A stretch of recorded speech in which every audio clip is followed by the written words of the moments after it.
Durante décadas el sistema de salud en México ha enfrentado problemas estructurales, fragmentación entre instituciones, largas filas para recibir atención, escasez de medicamentos, hospitales saturados y grandes desigualdades entre quienes tienen seguridad social y quienes no. La existencia de múltiples sistemas ha provocado duplicidad de trámites, expedientes médicos separados y dificultades para que los pacientes continúen sus tratamientos cuando cambian de institución. Ante estos retos, el gobierno plantea un nuevo modelo que busca integrar y simplificar la atención médica en todo el país. La presidenta Claudia Sheinbaum anunció que para 2026 se implementará una credencial digital única, que permitirá a cualquier persona atenderse en cualquier hospital público, sin importar si está afiliada al IMSS, al ISSSTE o al IMSS Bienestar. Esta credencial estará vinculada a un expediente médico digital, con historial clínico, diagnósticos, tratamientos y más, accesible en tiempo real en cualquier centro de salud. Además, reducirá trámites burocráticos y duplicidad de expedientes, garantizando continuidad y calidad en la atención. El registro iniciará el 2 de abril de 2026 en módulos a nivel nacional. Se espera que más de 65 millones de personas obtengan la credencial en este 2026. Pero las preguntas surgen. ¿Habrá presupuesto, tecnología y coordinación suficientes para lograrlo? ¿Podrá este sistema unificar la atención médica en un país con instituciones históricamente separadas? ¿Cómo se protegerán los datos médicos en una plataforma digital nacional? Este es el debate de hoy en Entre el Ruido.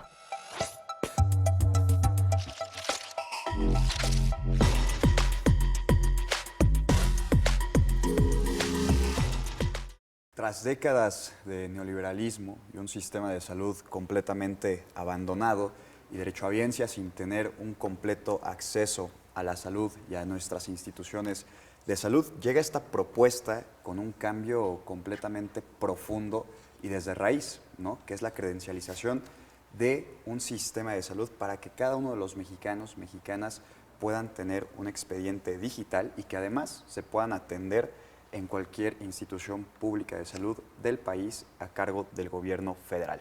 Hemos visto que años anteriores, años posteriores, en el sexenio del licenciado Andrés Manuel López Obrador, hubo un ejemplo, se trató de hacer ahí un cambio con el INSABI, que desafortunadamente falló, pero surge también la otra propuesta, IMSS Bienestar. Entonces, ¿cómo vemos esta situación? ¿Qué opinan? ¿Cómo es que va surgiendo todo? Y es que pues, también hay que decirlo, en los sexenios neoliberales lo que se trató de hacer fue desmantelar por completo el sistema de salud para privatizarlo y pues seguir exprimiendo y succionándole los bolsillos al pueblo. Pues yo creo que en sexenios anteriores por lo menos la gente tenía acceso a los medicamentos. A partir del 2018 se intentó desmantelar todos los sistemas que ya existían. Por ejemplo, se desmanteló el Seguro Popular. En vez de trasladar lo que había a un nuevo sistema, que si eso hubieran querido hacer, lo hubieran podido hacer, pero no, desmantelaron todo un sistema para crear otro desde cero, el INSABI, que como bien lo dices, fue un fracaso rotundo. Surge el IMSS Bienestar y cada año o cada 2 años hay nuevas estrategias que presentan, pero que fracasan. Por ejemplo, la megafarmacia del bienestar, que hoy en día pues ya han ocultado todos los datos respecto a este proyecto en Huehuetoca, en el Estado de México, que en los últimos meses de 2025 únicamente surtía alrededor de 23 recetas al día. Después de esto, la presidenta de la República en diciembre presenta las farmacias del bienestar, estos stands afuera de los hospitales, y que otra vez pues no, cuando lo sacan no tienen la información completa, se hace algo de manera muy rápida y al final del día el problema de la salud en México sigue sin solucionarse. Este tema de la credencialización podrá tal vez agilizar administrativamente los trámites, ¿no? Probablemente, pero no termina por solucionar el problema de la salud en México, que viene a raíz de todas las reformas que se hicieron desde el 2018 de desmantelar instituciones, pasar algunos procesos a las secretarías del gobierno federal. Entonces, creo yo que hace falta una estrategia integral para que de verdad podamos solucionar el problema de la salud en México. Pues En realidad ha habido una estrategia integral y esta parte de la credencialización solo es un avance más hacia ese proceso de recuperación del sistema público de salud en México, porque como bien lo mencionaba Carlos, ha habido un proceso de desmantelamiento en donde fue totalmente al propósito, en función de tratar de beneficiar a privados, ¿no? Se deja la salud en manos de privados y con esto pues la credencialización pretende pasar de una fragmentación pues del sistema público de salud a una universalización en donde se permita que pues todos los derechohabientes, y no solo marcarlos, ¿no? Como este tema de una prestación, si no se pasa de ver a la salud como una mercancía, ahora va a ser un derecho que se va construyendo en función de muchas otras estrategias de salud. Por ejemplo, este tema de la recuperación de los medicamentos, ¿no? Que estaban completamente en manos de privados, en donde se hacían triangulaciones de entregas con proveedores, en donde los medicamentos salían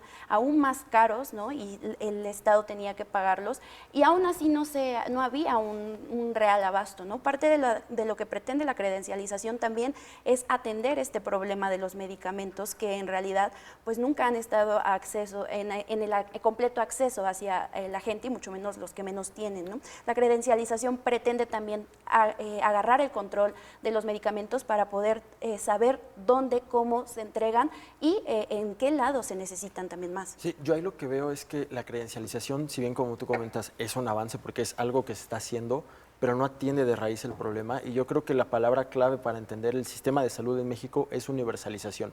¿Qué entiende cada quien por universalización? Por un lado te van a estar diciendo es un sistema de salud para todos, pero realmente no es para todos. ¿Por qué?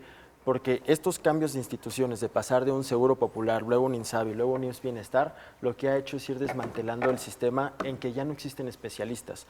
Hablaríamos de universalización si dijéramos hay atención gratuita a niños con cáncer, hay atención para enfermedades raras, hay atención para gastos catastróficos, pero hoy lo que entienden por universalización es darles el mínimo, es dar un paracetamol, es dar la atención a una gripa, y un sistema burocrático que de verdad es muy desgastante y muy inhumano, me atrevería a decir, porque son horas las que las familias esperan afuera en una sala para tener siquiera la noticia de un paciente que ni siquiera ha pasado a consulta o ni siquiera ha pasado con un especialista porque hoy no hay camas. Y ese es el sistema y la realidad de lo cual los hospitales públicos se enfrentan en México. Y que digo, es un avance la credencialización, pero ni de chiste es el 1% de lo que se tiene que hacer para mejorar el sistema de salud de este país. Bueno, y es que esto realmente es una herencia completamente del neoliberalismo. Pero ¿cuánto fue el neoliberalismo? Pues sí, tiene muchísimo tiempo. Pero ya llevamos un sexenio de López fue el del Obrador. 2018, bueno, de 2012 a 2018. Casi 10 años. Y a pesar de eso, exactamente, y a pesar de eso, todavía cuesta y va a costar muchísimo trabajo reestructurar todo un sistema de salud que por años fue abandonado, no porque no pudieron, sino porque fue a propósito. Hay que recordarlo históricamente. O sea, a mí me ha tocado ver, yo pude ver con mis propios ojos bodegas llenas de medicamentos que jamás fueron entregados, medicamentos de los años 90, que jamás fueron entregados. Hay que recordar que antes México también era líder en los reactivos, en hacer vacunas, en hacer medicamentos a través de Birmex, una empresa paraestatal del Estado. ¿Qué hizo el priismo neoliberal? La desmanteló. Equipo médico, equipo de laboratorio para crear esas vacunas, para crear esos medicamentos, esos compuestos, completamente abandonados en una bodega. Y esto responde claramente a lo que ya había mencionado antes, y es que es importante decirlo, querían privatizar nuestro modelo de salud.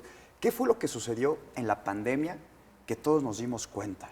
Pues que el sistema de salud estaba completamente abandonado. Como bien lo mencionaste, Diego, no había camas. No hay camas todavía. Hoy en 2026 sigue sin haber camas. A raíz de la pandemia de 2020, sí se consiguieron nuevas camas, se consiguieron nuevos elementos, nuevos equipos.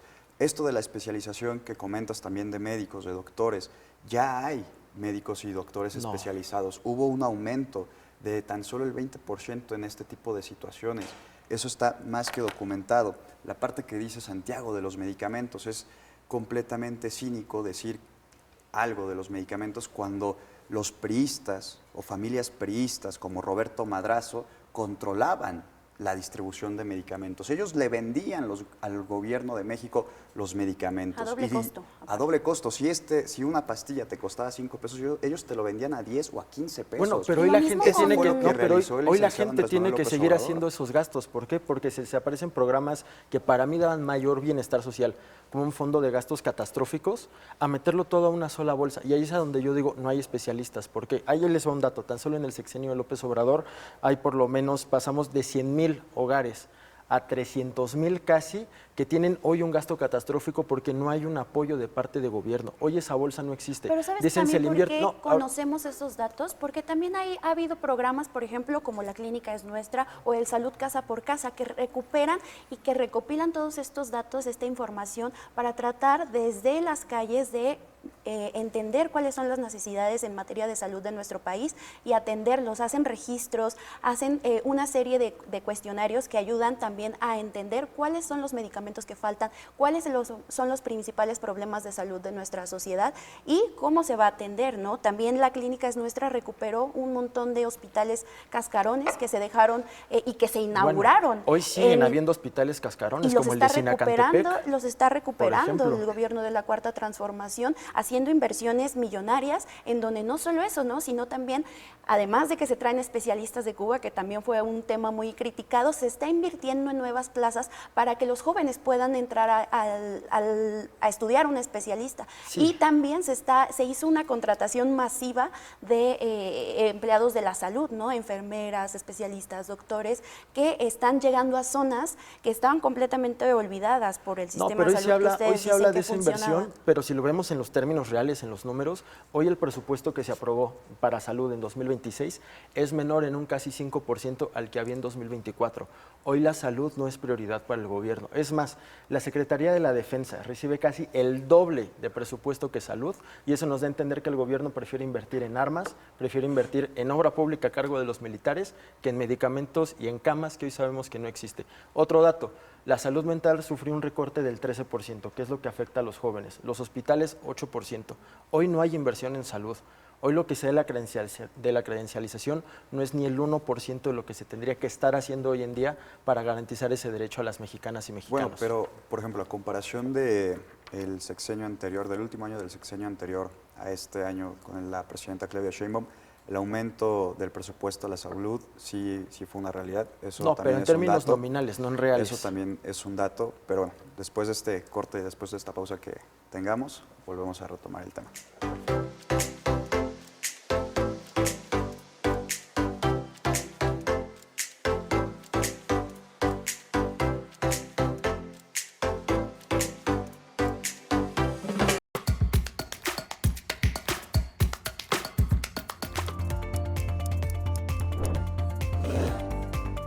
El 4 de marzo de 2026, la Cámara de Diputados aprobó una reforma al Código Penal Federal para aumentar la pena hasta 20 años a quienes recluten a menores para actividades del crimen organizado. Con 415 votos a favor, el dictamen fue enviado al Senado para su discusión. En el marco del Día de la Mujer en marzo de 2026, la Secretaría de Bienestar informó que más de 18.5 millones de mexicanas reciben apoyos de programas sociales como la Pensión Mujeres Bienestar, la Pensión para Adultos Mayores y la Pensión para Personas con Discapacidad, incluyendo pagos bimestrales, apoyos educativos y asistencia a madres trabajadoras, fortaleciendo su independencia económica. El 3 de marzo de 2026, en Ecatepec, la Fiscalía General de Justicia, con apoyo de la Marina, Defensa y Guardia Nacional, cateó un inmueble donde se encontraron uniformes e insignias apócrifas. Tras la detención de 2 personas, se investiga su origen y destino para prevenir su uso en suplantación de corporaciones oficiales. En marzo de 2026 comenzó la revisión del TMEC entre México, Estados Unidos y Canadá. El objetivo es mantener el comercio sin aranceles, facilitar la cooperación empresarial y enfrentar retos económicos con impacto directo en empleo, inversión y competitividad internacional de México. Del 13 al 22 de marzo de 2026 se realizará la Feria del Pulque 2026 en el recinto ferial de Jiquipilco con concursos, música, actividades culturales y exposición de productores artesanales. Bueno, y fueron un poco de las noticias de la semana. Vemos que se avanza en materia de seguridad, programas sociales y economía.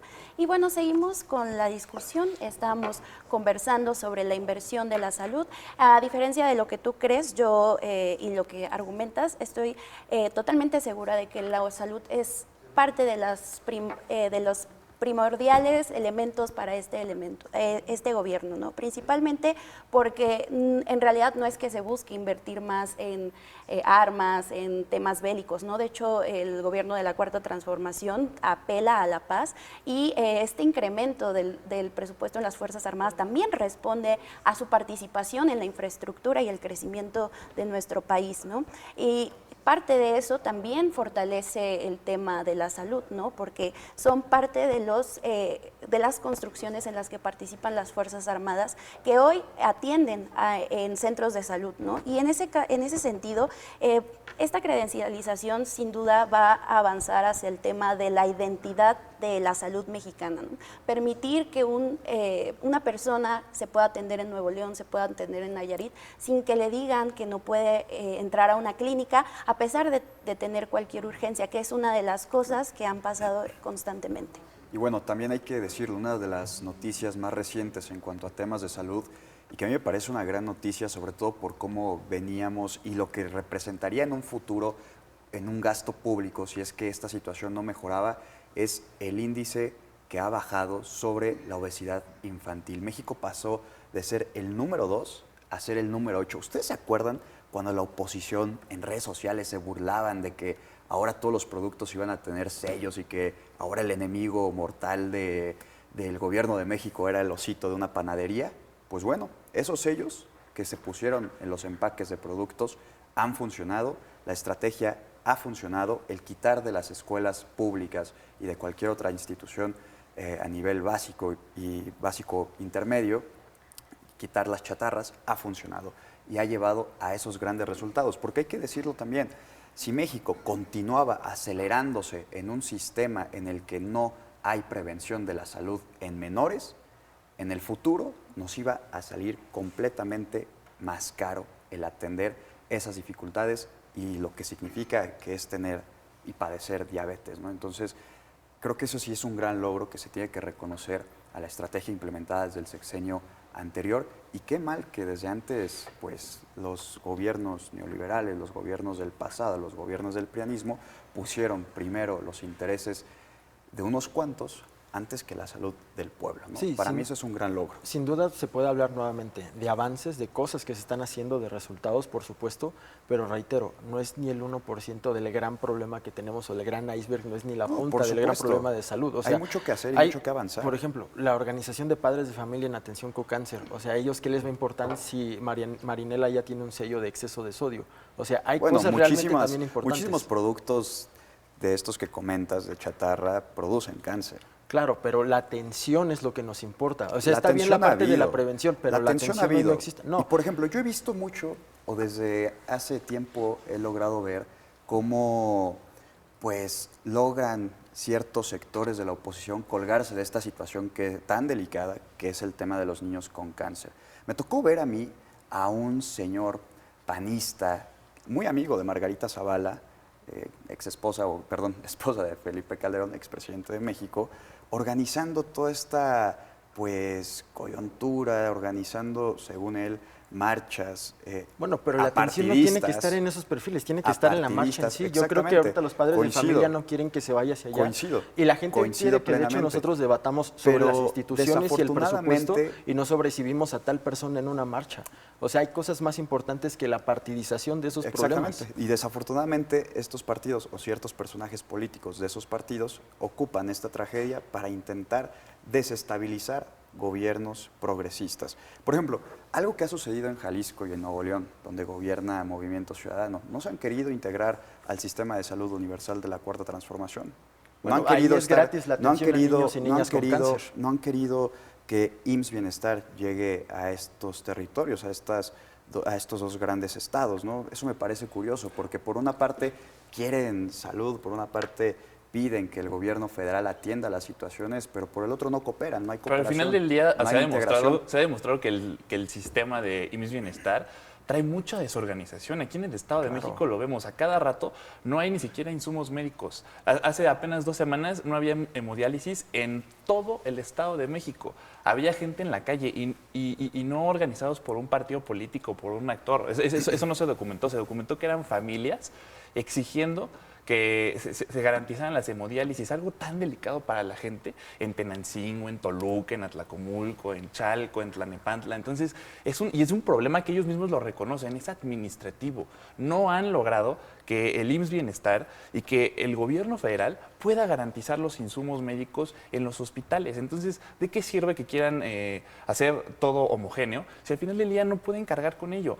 Se decía mucho el tema del sexenio anterior o de sexenios anteriores, donde las empresas privadas se encargaban de la logística, por ejemplo, del almacenamiento y de entregar los medicamentos.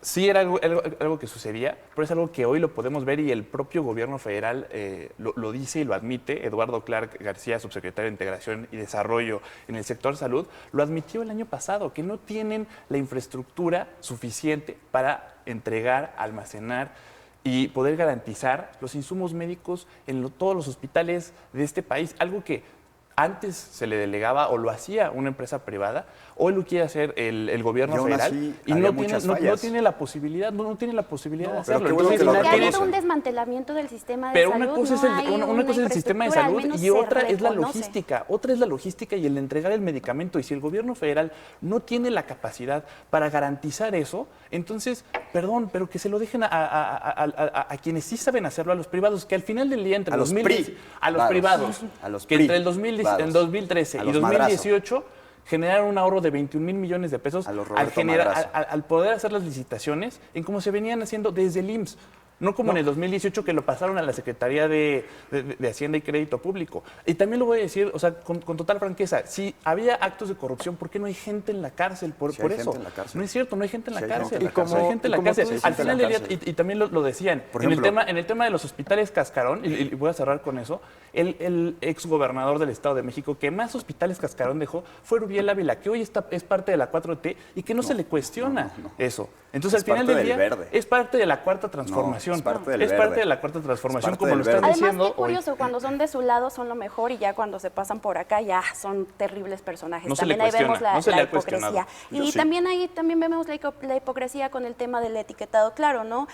Fueron los primeros en levantar amparos en contra de esta iniciativa que buscaba la prevención de la salud. Y por otra parte, ¿cómo se pretende que ahorita ya tengamos el mejor sistema de salud si ha habido un desmantelamiento? Además de que este tema de las transportistas de medicamentos era insuficiente, era engañoso, era corrupto, se duplicaban los medicamentos o no llegaban a donde tenían que llegar. Parte de la credencialización también ayudará a eliminar la corrupción y el robo hormiga de los medicamentos, porque va a tener censado dónde llegan, a quién se le entregan y cuánto y por qué medio, ¿no? Si fue al IMSS Bienestar, fue al ISSSTE y demás, sin importar nada. Además, el sistema de salud en México no estaba funcionando como ustedes tratan de hacer ver en esta mesa. La gente sí tenía medicamentos. No, a ver, el sistema de salud antes era deplorable, eso se entiende. Tenía áreas de mejora, claro que sí, pero hoy en día no es mejor de lo que se tenía antes. ¿Por qué? Porque hoy no hay una cobertura universal en un sentido de decir, se puede cubrir un fondo de gastos catastróficos. Antes había una lista de enfermedades que decía, yo gobierno me voy a encargar porque el gasto es superior a lo que una persona o una familia promedio puede gastar. Hoy se desapareció ese listado. Todo en una misma bolsa donde se mete infraestructura, medicamentos, atención, especialistas. No hay esa especialización, no hay universalización, es a lo que yo me refiero.